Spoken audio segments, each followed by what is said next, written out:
buenos días a todos. Hoy tenemos la cuarta charla de este ciclo Matemáticas y Realidad 2021. Y lo que hoy tenemos un invitado, bueno, pues especial, es Paco Gómez, de la Escuela Técnica Superior de Ingeniería de Sistemas Informáticos. ¿Lo he dicho bien? Qué locura de nombre. ¿Quién puso ese nombre, de verdad? Sí, lo he dicho bien. Los nombres nuevos de las escuelas, la verdad que no me los acabo de saber. Me sé el de Son la mía, pedantes, de verdad. que también cambió, Bueno, pero además... perdón, no quería ser políticamente incorrecto. Pero bueno, no pasa nada. Es 20 años con los nombres antiguos y ahora han cambiado, entonces no sabía yo si iba a meter la pata. Pero bueno, Paco vais a verlo durante la charla. Paco es una máquina que lo mismo puede hablar de matemáticas que puede hablar de música o puede hablar de otras artes, ¿no? Paco es músico, también tiene formación como actor. Y bueno, pues la verdad que no sé de qué es de lo que nos va a hablar hoy, solo conozco el título de la conferencia. Del título, voy a hablar de lo que pone en el título, exactamente. Matemáticas en las artes y en las humanidades, y además un poco disruptivo con ese what que aparece. ¡Wow! Es actor. Entonces, pues nada, recuerdo que la conferencia se va a grabar, después se subirá al canal de YouTube de la Universidad Politécnica de Madrid y nada, que espero que disfrutéis de la charla. Estaremos, como siempre, pendientes al chat por si hay alguna pregunta que formular a Paco y si no, al final de la sesión habrá un turno de preguntas también, como siempre, al que os animo a que participéis. Y nada más, Paco, pues cuando quieras. Vale, tengo permiso para compartir pantalla, comparto el PowerPoint. Vale, a ver, que vaya esto bien.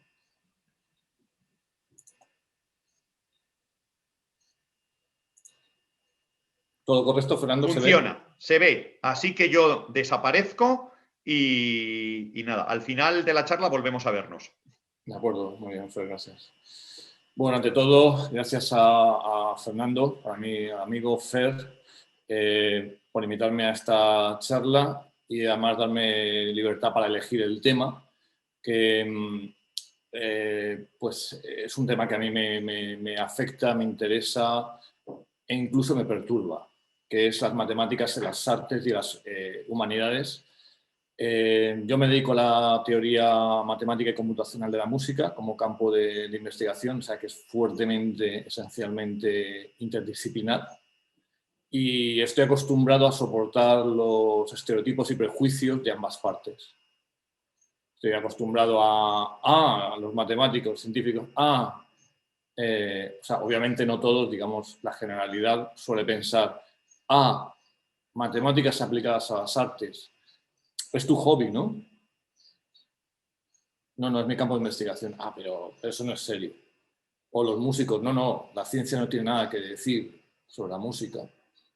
Después de, no sé, 30, 40 años de modelos matemáticos y computacionales, de música, de miles de aplicaciones, en fin, de la existencia de disciplinas como la musicología computacional o sistemática. Y entonces, bueno, pues hoy voy a hablar de eso, de qué pasa con las matemáticas y qué pasa con las artes y las humanidades. A ver esto. Vale, esto es el índice de la presentación. Voy a hablar de la división entre ciencias y humanidades. Voy a hablar brevemente de qué son las matemáticas, que es la definición o definiciones de matemáticas. Luego hablaré un poco de matemáticas en las artes. Luego hablaré otro poco de matemáticas en la lingüística. Luego hablaré otro poco de las matemáticas en la música y por último haré una breve sección de conclusiones. Bien, vamos a empezar por la gran división. Esto es un término acuñado por Snow de una cita muy famosa de una conferencia que dio, la conferencia REDE, que voy a mostrar ahora, incluso voy a leer en voz alta. Primero, quiero decir que las artes, humanidades y las ciencias, por otro lado, son dos caras de la misma moneda, que es la cultura. Y la cultura no es algo que pueda separar, sino que es una bola compacta donde todo está interrelacionado. Y no sé por qué se separó hace tiempo en la práctica y luego en la educación. Y ha sido un grandísimo error. Me gusta el modelo americano en el que cuando vas a una carrera de ciencias tienes que tomar cursos obligatorios de humanidades y viceversa. Yo estaba en Estados Unidos dando clase y he dado clases de matemáticas para carreras no científicas, non-science majors.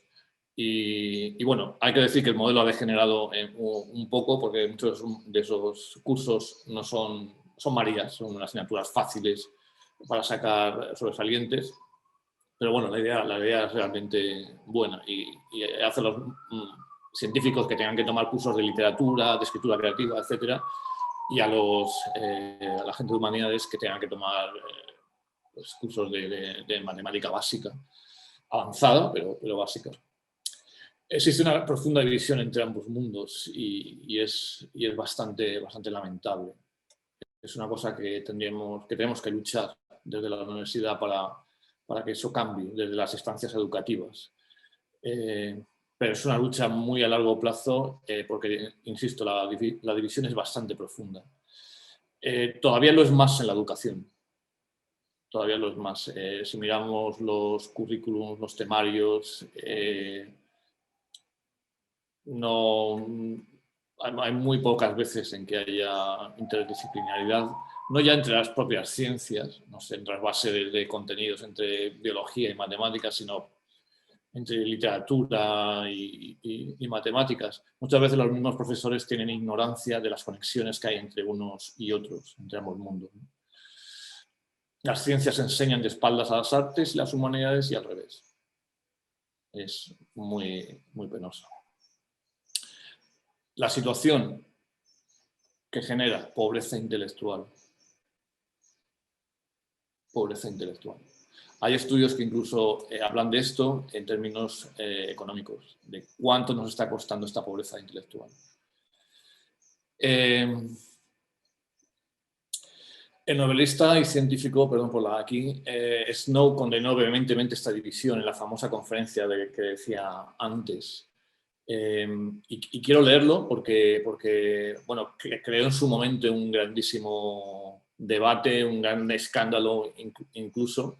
Era un provocador nato este hombre y escribió lo siguiente: muchas veces he estado en reuniones de gentes consideradas muy cultas según las normas de la cultura tradicional y que con sumo placer expresaban su incredulidad ante la ignorancia de los hombres de ciencia. Una o dos veces me he incomodado y he preguntado a los presentes ¿cuántos de ellos podían decirme cuál era la segunda ley de la termodinámica? La respuesta fue fría y también negativa. Sin embargo, yo estaba preguntando algo que es el equivalente científico de ¿ha leído usted alguna obra de Shakespeare? Ahora pienso que si hubiese preguntado algo todavía más simple, como qué era la masa o la aceleración, científicamente equivalente a preguntar ¿sabe leer? No más de 1 entre 10 de las personas muy cultas habría sentido que yo hablaba el mismo idioma que ella. Así, el gran edificio de la física moderna se va levantando y la mayoría de la gente más inteligente del mundo occidental tiene de ello más o menos la misma conciencia que habrían tenido sus antepasados neolíticos. Esto es una charla de los años 50, 59, si no recuerdo mal. Siento que esto ahora mismo está ocurriendo aquí en 2021, aquí y ahora. Esta charla pretende ilustrar la necesidad de derribar ese muro, esa división, ese abismo, de rellenarlo. Que queda mucho, pero hay que empezar ya. Hay que empezar ya. Vale, vamos a ver entonces qué son las matemáticas. Y creo que de la definición lo que se va a obtener es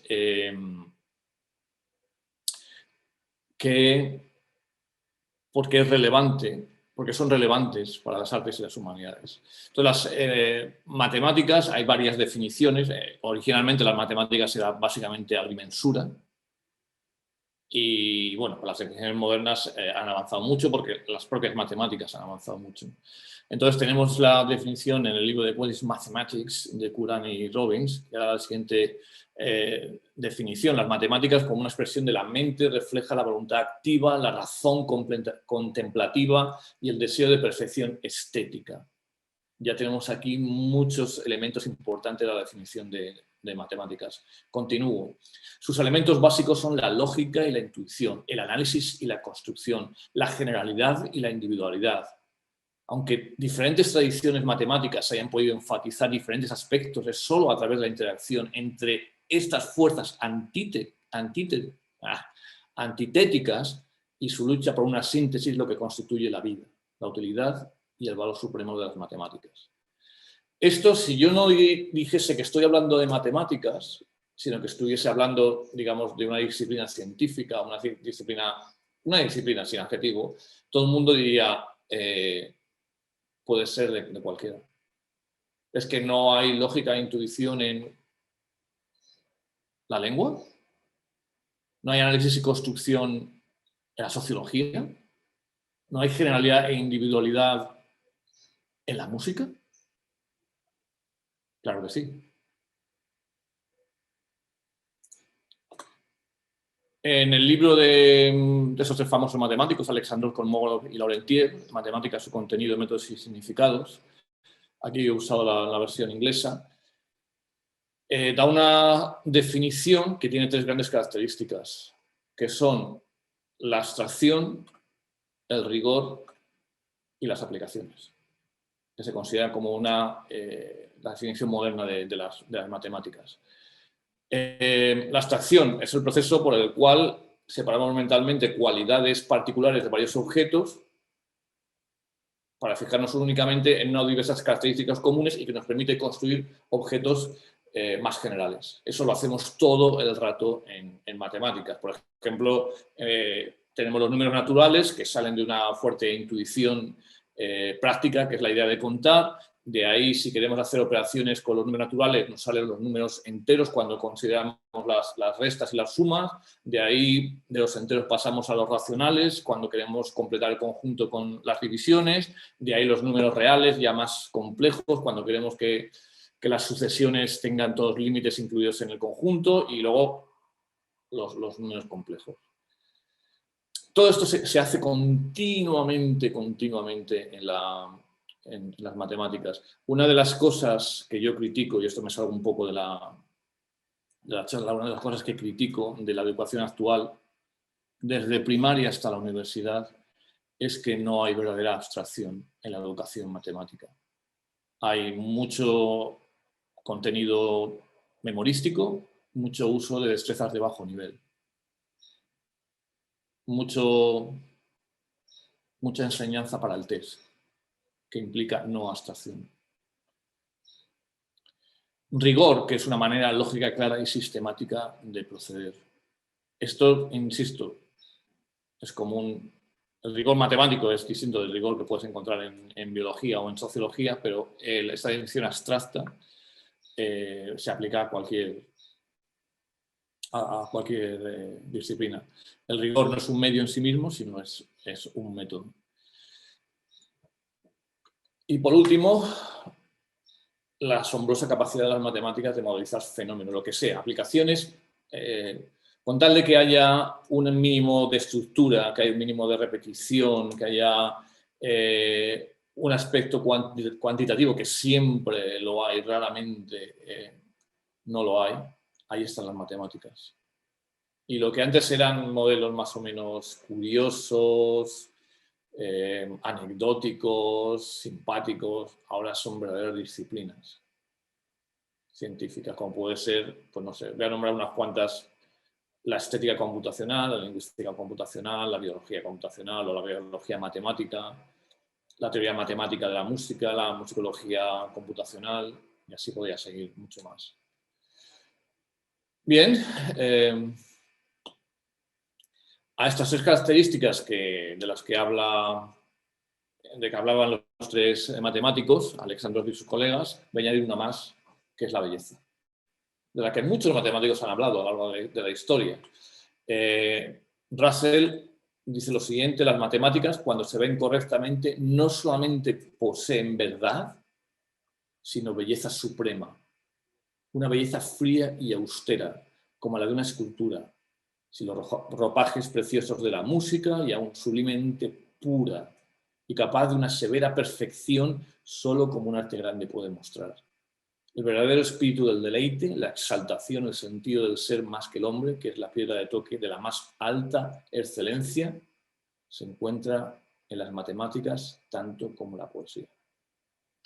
Es habitual que los matemáticos hablemos de la belleza o de la elegancia de una prueba o de una idea. Hay un sentido de lo estético en las matemáticas, como puede haberlo en la literatura, en la sociología, en la psicología. Vamos a hablar entonces de las matemáticas y las artes. ¿Qué tienen en común las matemáticas y las artes? Bueno, pues tienen bastante en común y eso era sabido desde la época de los griegos. Lo primero, como he dicho antes, es la búsqueda de la belleza. Pero tienen más cosas en común que esa búsqueda de la belleza, que se puede ver como una cosa de tipo filosófico y no tanto práctico, pero no es así.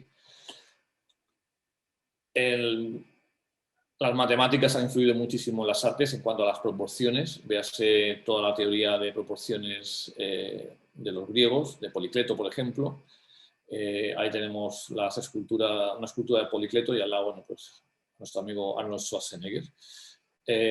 La perspectiva, con Brunelleschi. Aquí he puesto una cosa más radical, que son las obras de Escher, donde viola intencionadamente las leyes de la perspectiva, pero ha sido muy importante. Y ya no hablo de recordar, por ejemplo, la perspectiva en la época del Renacimiento, la simetría. Por ejemplo, la simetría es un principio muy importante dentro del arte islámico. Aquí tenemos un ejemplo. Y bueno, se pueden ver muchos más ejemplos de las artes, de las matemáticas y las artes en general, no solamente los que he puesto, también en la música, en la danza, sobre todo la geometría influye muchísimo en la danza, la pintura, la escultura, la arquitectura. Voy a poner algunos cuantos ejemplos rápidos. Aquí he puesto, digamos, 5 ejemplos de los que podía haber puesto, de los muchísimos que hay. En el arte clásico, en Leonardo da Vinci, en Alberto Durero, en Brunelleschi; en el arte moderno, Kandinsky, Mondrian; en la arquitectura, la Bauhaus, Frank Gehry; el arte algorítmico, Wright, Paul Henry Christensen; en la música, el minimalismo de Reich; en Xenakis, que es matemático y músico; en la composición algorítmica, con las obras de Tangian. Aquí tenemos toda la teoría de proporciones que usaban en la época del Renacimiento, en Leonardo da Vinci; la fuga a un punto de Durero. Más adelante tenemos a Kandinsky con su abstracción geométrica, Mondrian igual. Aquí tenemos Octopod de Christensen, que es una obra generada por ordenador. Hay toda una corriente artística que hace arte por ordenador, con la misma validez que pueda ser arte hecha sobre un óleo o sobre un lienzo, porque el medio es distinto, pero las intenciones artísticas son las mismas en muchos casos. El Guggenheim de Gehry, que es una obra esencialmente geométrica con fuerte carácter matemático. Y aquí tenemos el Drawing Machine 1 de Paul Henry, que es también una obra hecha mediante ordenador. Aquí tenemos una obra que a mí me encanta, que es Pictocrata de Xenakis, donde Xenakis era un compositor y también era un matemático y arquitecto, tenía 3 carreras. Es muy importante el uso que hace, bueno, la influencia de Xenakis es brutal, os recomiendo sus obras, todas tienen una expresividad brutal, muchas están basadas en principios matemáticos, de teoría de juegos. Aquí lo que estamos viendo es lo siguiente, estamos viendo una sonorización del teorema central del límite. El teorema central del límite es uno de los resultados más importantes que hay en la ciencia. Básicamente está diciendo que hay que miles de causas microscópicas generan una única causa macroscópica. Y aquí lo que hace Xenakis es coger una orquesta de cuerdas y separarla en muchas voces. Cada una emula cómo se comporta una molécula de un gas ideal. Y entonces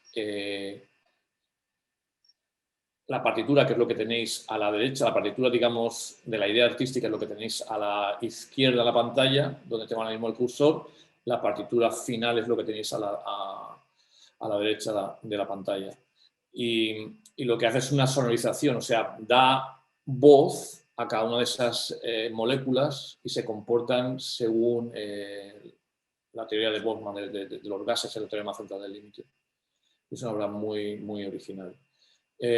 A riesgo de hacerme autobombo, tengo una columna en una revista llamada Divulgamat, donde llevo 10 años escribiendo. Dediqué una serie en el año 11, el año 10, el año 11, no recuerdo bien, a analizar la música de Xenakis desde un punto de vista divulgativo. Quien quiera profundizar en esto, ahí tiene todos esos artículos. Xenakis usa, pues eso, casi cualquier hecho matemático relevante para producir música. Tiene obras, por ejemplo, donde usa teoría de juegos y enfrenta a dos orquestas mediante un juego de suma cero.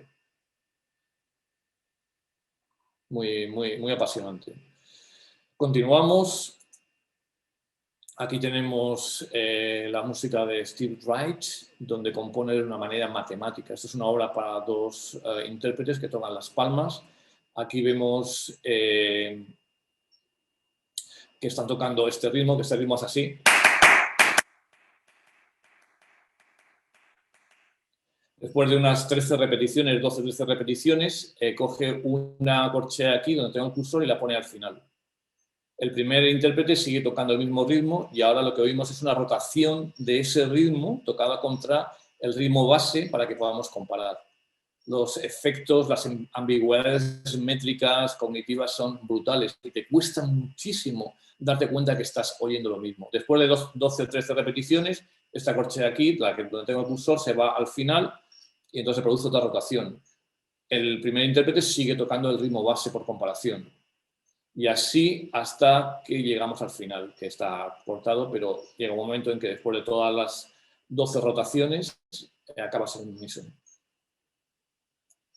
Y esto es una obra compuesta, digamos, es una obra austera para dos palmeros, compuesta mediante principios matemáticos. Steve Reich tiene toda una época a finales de los años 70, 60 y 70, donde compone no solamente obras tan, digamos, austeras y puras como esta, sino obras para grandes, para conjuntos mayores, como 18 músicos, por ejemplo, donde aplica este principio de la rotación.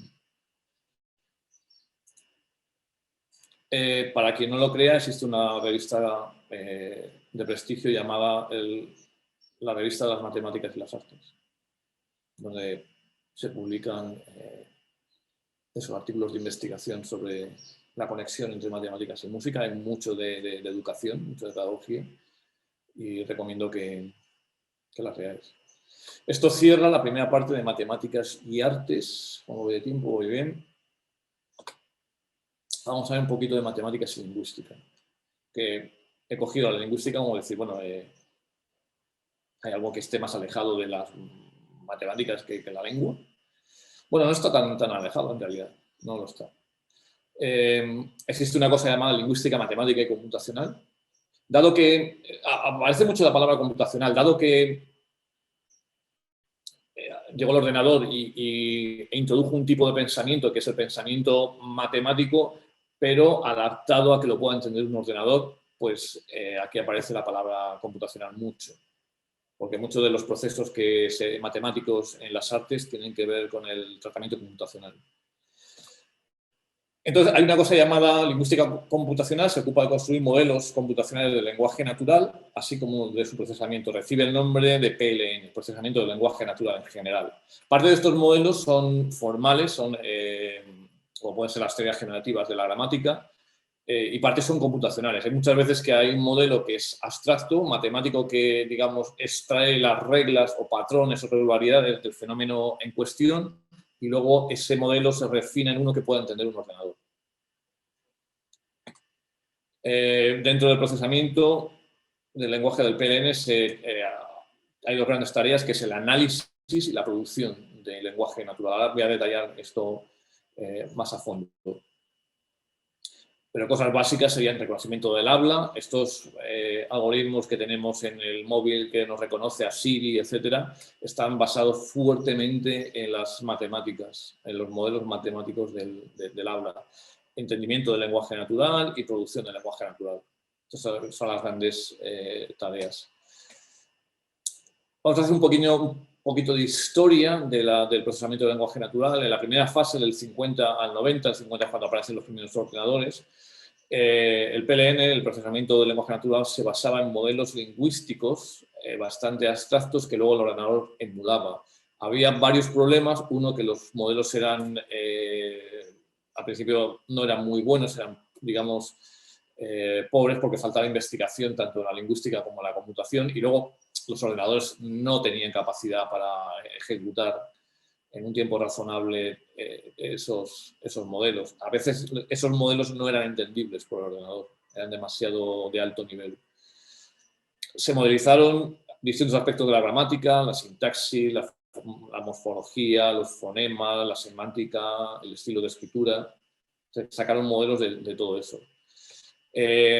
Sobre todo en los años 80-90, eso es donde ese tipo de modelos empezaron a ser ya más operativos y profundos. Los principales objetivos de esta época es la traducción automática. Es coger un texto escrito en un idioma y que sea capaz de traducirlo a otro de una manera razonable. Aquí hay un grandísimo problema de la polisemia, de palabras que significan lo mismo, de contexto, de que falta, sobre todo en el lenguaje figurativo, no literal, pues faltaba, no eran capaces de traducir correctamente porque no se habían modelizado todo ese contexto semántico, ¿no? A finales de los años 90 aparece la teoría generativa de la gramática, que luego tiene mucha influencia en la música, y Chomsky es quien la propugna, la diseña y la presenta, que básicamente, bueno, pues todos estos análisis sintácticos que se hacen en el bachillerato y en la ESO, pues tiene que ver con las ideas de Chomsky. Obviamente los modelos de Chomsky ya están muy refinados, superados no, pero subsumidos, digamos, en modelos más modernos, más potentes. Aquí tenemos un gráfico de todos los campos, procesos de la lingüística.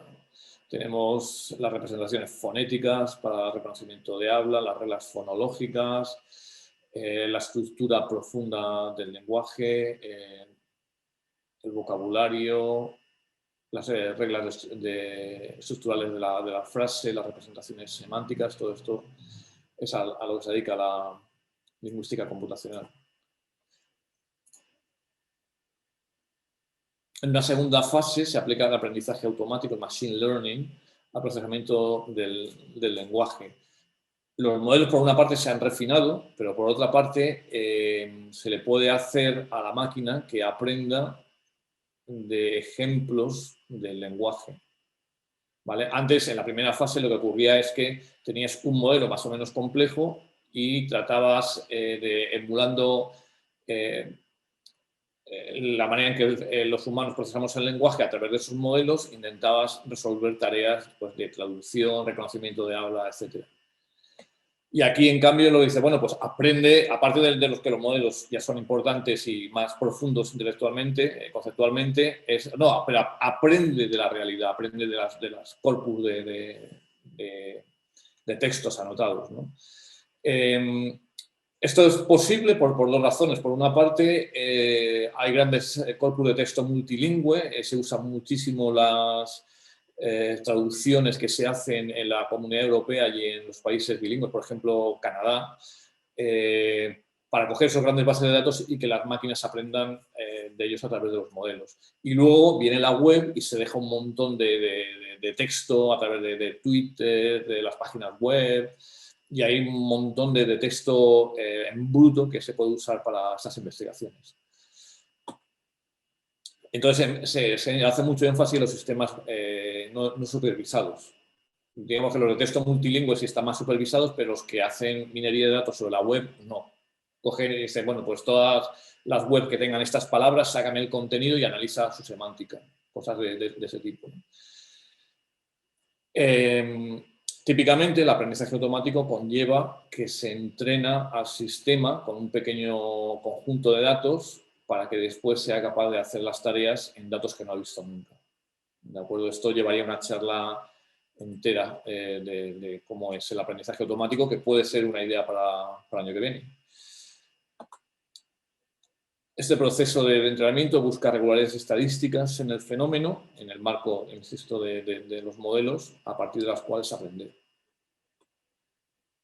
En una tercera fase, que empieza en 2010 hasta el presente, se aplican técnicas más avanzadas de la inteligencia artificial, sobre todo redes neuronales, que ya tienen una capacidad de aprendizaje mucho mayores que el aprendizaje automático, que básicamente eran clasificadores de muy distintos tipos, pero las redes neuronales son más avanzadas conceptualmente y permiten hacer un procesamiento más profundo del lenguaje.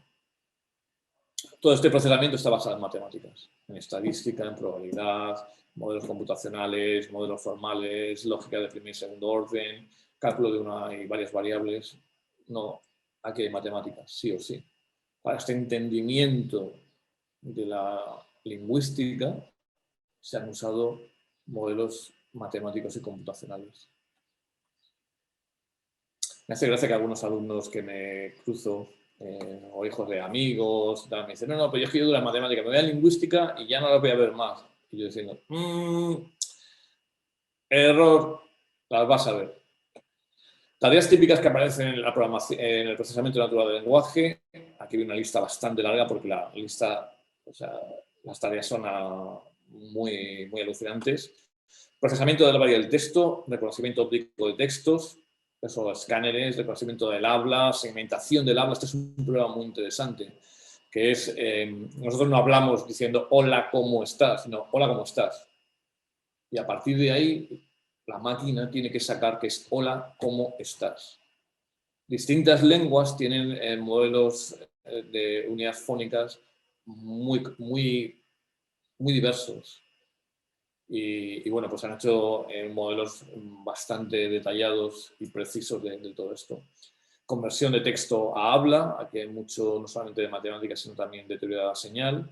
Segmentación de texto escrito. Esto aquí alguien puede decir, vaya tontería, ¿no? Ya hay unos espacios en blanco. Bueno, no todas las lenguas tienen esa segmentación dada por espacios en blanco.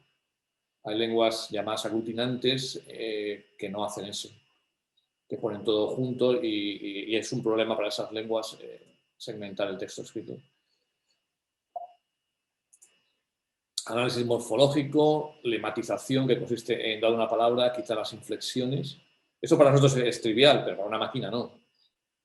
¿Vale? Segmentación morfológica, es decir, división en sílabas y otras unidades. Categorización gramatical. Yo te doy un texto, eres una máquina ciega, dime cuáles son las categorías gramaticales, cuáles son los verbos, los nombres. En fin, aquí depende la lengua, si es SVO, es decir, sujeto, verbo, objeto directo, como puede ser el castellano, o si es una lengua SOV, como puede ser el japonés, donde tienen marcas para saber cuándo empieza el objeto directo y cuándo empieza el verbo. En fin, esto no es puede parecer una tontería y no lo es. No lo es. Como segunda carrera, también enseño, o tercera carrera, enseño inglés de vez en cuando. Y una de las cosas que más me cuesta, veo que no está bien aprendido en primaria, en general, ni en secundaria, es que las categorías gramaticales del inglés y el español son distintas. Que la categoría gramatical verbo en inglés son como 6, 7 subcategorías que tienen muy poca correspondencia con las categorías gramaticales. Incluso verbos que son transitivos en castellano no lo son en inglés. Y desde luego todos los verbos pronominales que tenemos en castellano no existen apenas en inglés. Tienen otra manera de hacerlo. En español los verbos de movimiento no son importantes, pero en cambio en inglés llevan un adverbio de proposición necesariamente. Esto lo digo brevemente para ilustrar que el problema de la categorización gramatical es un problema serio. Análisis sintáctico, inducción gramatical, dado un montón de textos, sácame las reglas que rigen esos textos, las reglas sintácticas, las reglas de orden, separación de frases, estructura sintáctica, esto es muy, muy clásico. Semántica, análisis léxico, inducción semántica, dado un texto, a partir del análisis de dicho texto, que suelen ser textos muy grandes, corpus muy grandes de texto, saca los significados de las palabras y luego lo conectas con el diccionario que te doy. Evidentemente aquí el problema de la polisemia es crucial. Análisis multimodal, es decir, dado un texto, dame un mapa de las emociones que refleja ese texto. El estudio de emociones es una cosa muy, muy reciente, unos 20 años, y aparece tanto en la lingüística como en la música, ¿no? Extracción de terminología, desambiguación, tengo dos palabras en un texto, qué significan en función del contexto, representación semántica, cómo representamos de una manera eficiente el significado de las palabras, teoría del discurso, resolución de referencias, tengo un pronombre, a qué se refiere, las referencias pueden ser muy, muy complicadas, análisis del discurso, estructura, segmentación por temas, qué parte de un discurso se refiere a un cierto tema y qué parte se refiere a otro. Todo esto estamos hablando automático, ya sé que nosotros lo hacemos bien, algunos lo hacemos bien, o algunos lo hacen bien, ya no sé qué decir. Reconocimiento de argumentos es un problema también bastante bonito. En un texto argumentativo, saca la estructura lógica, sácame las premisas, sácame el razonamiento, mira a ver si el razonamiento es correcto, que está dando el lenguaje natural, formalízalo a lógica de primer y segundo orden.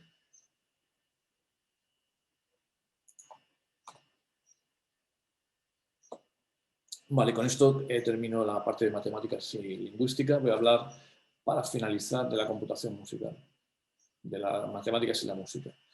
Que las matemáticas y la música pues están, de nuevo aparece la palabra computación, porque no, una vez que vinieron los ordenadores ya están aquí para quedarse e insisto, el pensamiento matemático aplicado se impregnó claramente, esencialmente del pensamiento computacional. Y entonces, voy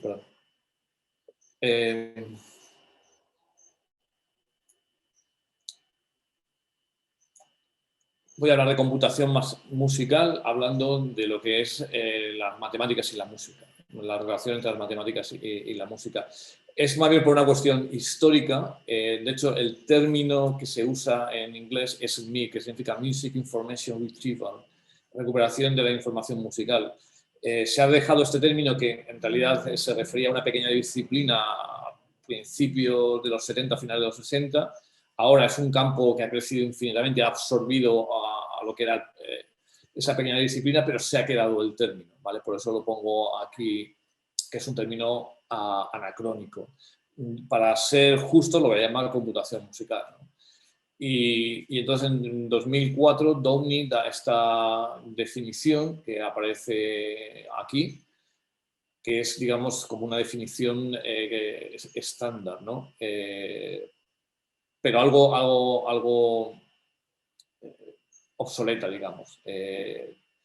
Aquí habla de desarrollar esquemas para buscar, hacer búsquedas basadas en el contenido musical, de interfaces novedosas,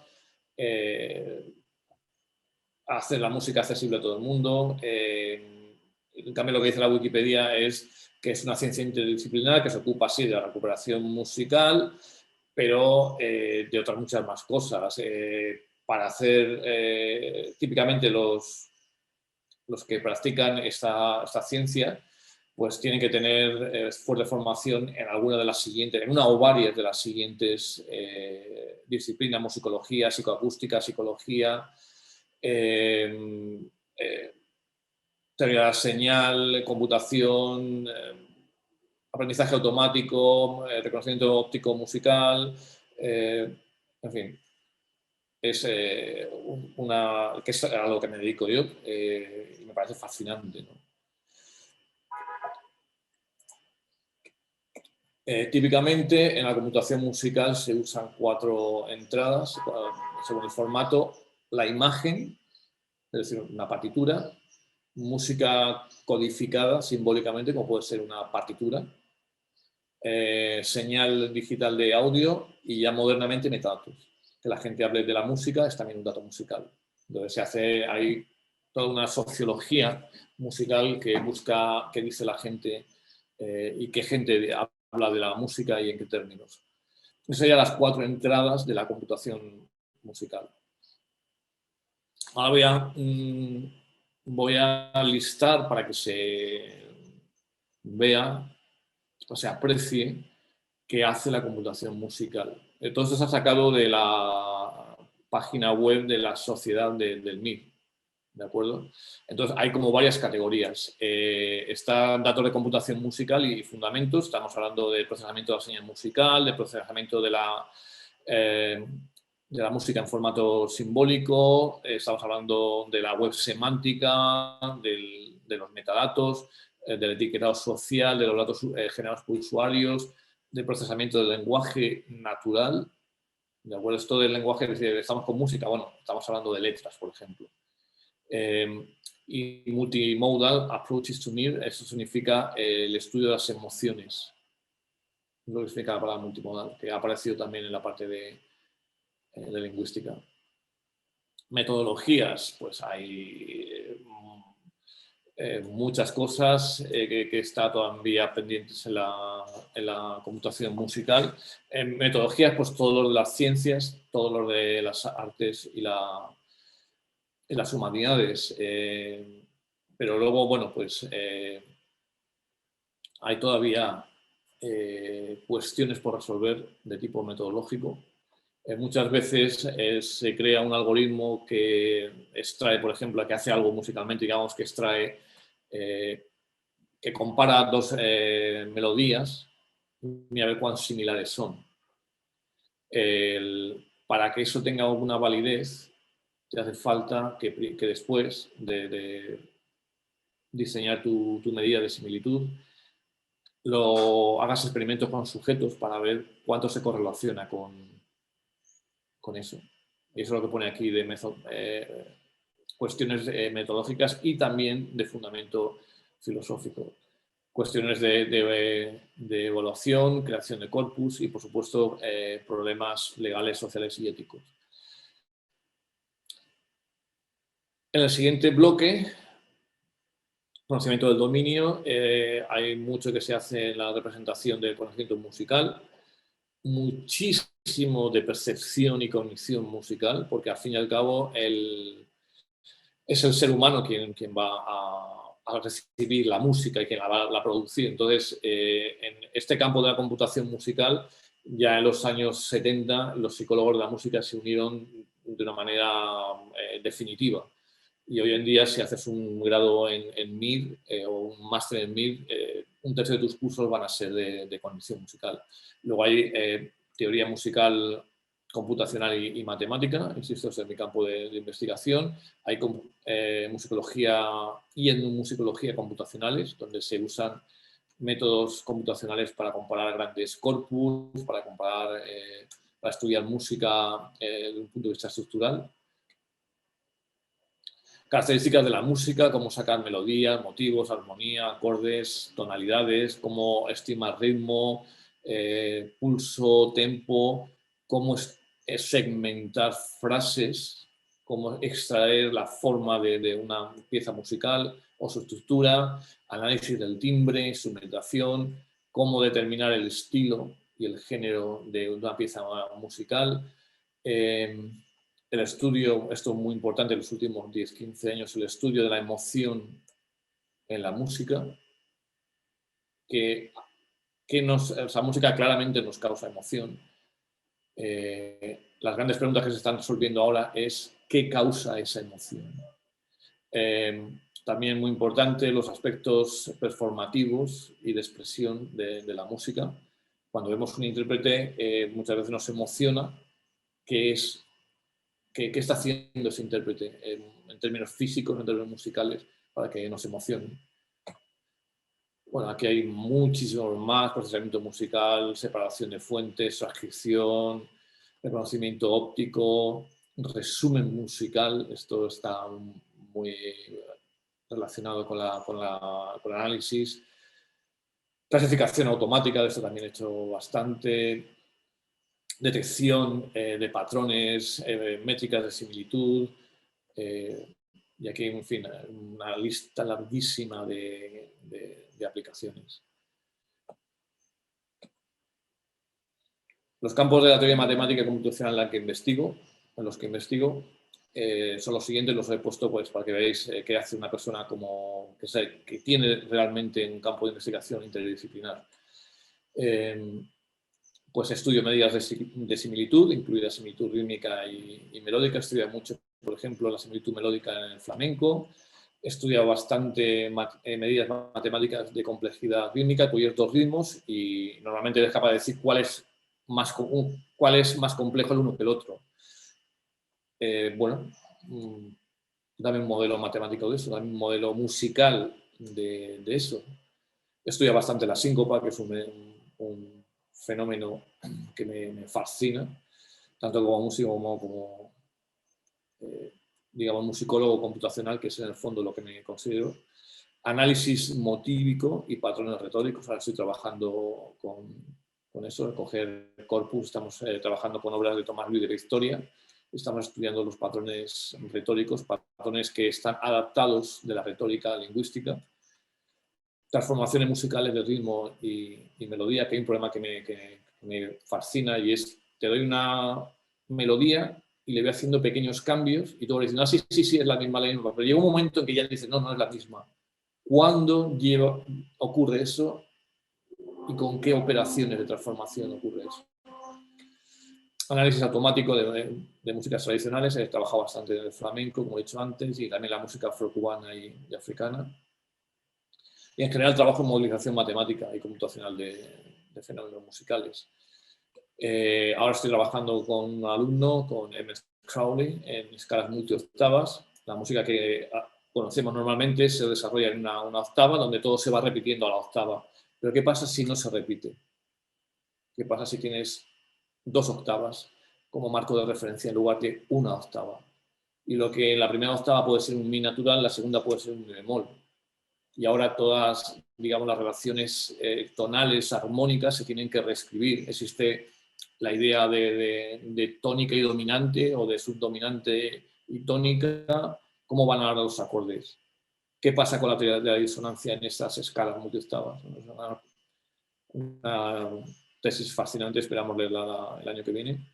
Y modelos matemáticos de las funciones tonales, con otro alumno, con Isaac Pozo, que esto es súper abstracto en términos de diagonalización de matrices, de autovalores, etc.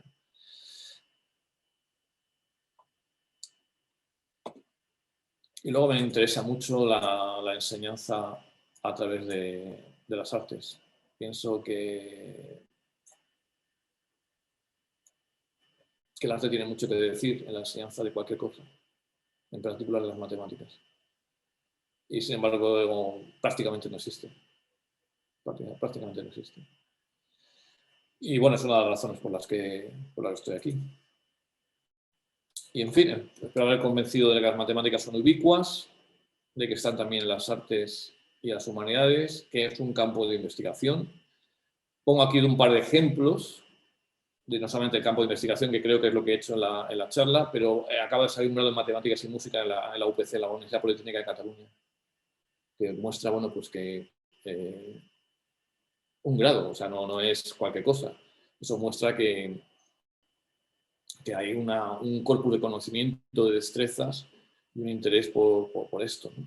Y entonces, en este grado, pues tienes asignaturas de matemáticas y asignaturas de música, tienes que pasar una prueba musical para ingresar, y hay muchas asignaturas interdisciplinares. Hace 2 años, la UPM sacó un doctorado en música y ciencia y tecnología, del cual yo soy parte de ello, soy en el comité de doctorado y soy activo participante. Y es un doctorado a medias con el Conservatorio Superior de Atocha. ¿De acuerdo? Y esas son las referencias que he dado. Lo dejo ahí para el vídeo y os doy las gracias por vuestra atención. Pues muchas gracias, Paco. De nada. Es, bueno, una charla muy interesante que se queda, no ha sido políticamente incorrecta. A todos los que nos han seguido en el ciclo, pues muchas gracias también por haber estado, los que han estado presencial haciendo preguntas, porque siempre aportan muchas cosas buenas a las conferencias y mucho complemento. Y a los que lo ven a través de la grabación, pues nada, también ahí se quedan estos materiales. Son 4 charlas que creo que son interesantes. Y estad atentos a la página web del grado en matemáticas, porque anunciaremos ahí el ciclo del próximo curso.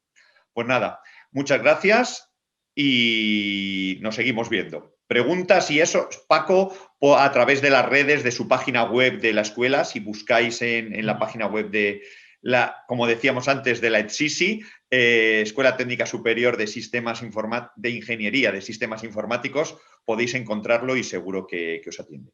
Pues nada, hasta la próxima. Nos vemos el próximo curso. Muy bien. Un abrazo.